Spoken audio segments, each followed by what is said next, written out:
Hi అండి. ఎలా ఉన్నారు? నేనైతే ఇవాళ రొయ్యలు, కోడిగుడ్డు కర్రీ చూపిస్తున్నానండి.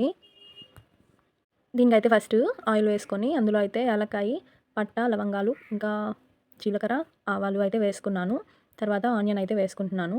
ఆనియన్ అయితే బాగా మగ్గాలండి. తర్వాత టమాటాలు, పుదీనా వేసుకుంటున్నాను.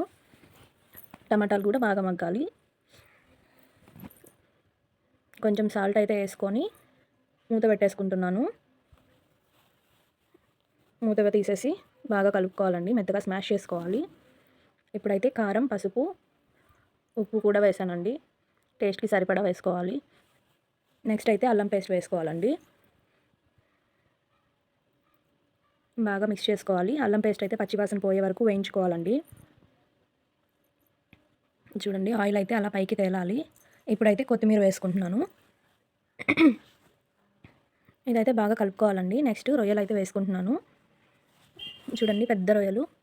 ఇవైతే నరాలు తీసేసుకున్నానండి. దీని క్లీనింగ్ కూడా నా ఛానల్‌లో ఉంది. కావాలంటే చూడండి. మా పాపకైతే రొయ్యలు ఇష్టమండి. అందుకే ఎక్కువ నేను రొయ్యలు చేస్తుంటాను.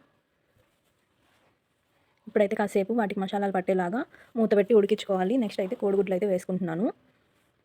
ఇవైతే బాగా మిక్స్ చేసుకోవాలి. వాటర్ అయితే వేసుకుంటున్నానండి. వాటర్ వేసుకొని బాగా కలిపేసుకొని మూత పెట్టి ఉడకబెట్టుకోవాలి. చూడండి ఆయిల్ అయితే పైకి తేలి బాగా ఉడికినాయి కదా. ఇప్పుడైతే నా దగ్గర గరం మసాలా లేదండి. కొంచెం చికెన్ మసాలా వేసాను. కొత్తిమీర వేసుకున్నాను. రొయ్యల కర్రీ అయితే రెడీ అయిపోయిందండి. అంతే, స్టవ్ ఆఫ్ చేసుకోవడమే. చల్లారాక దగ్గర పడిపోతుందండి.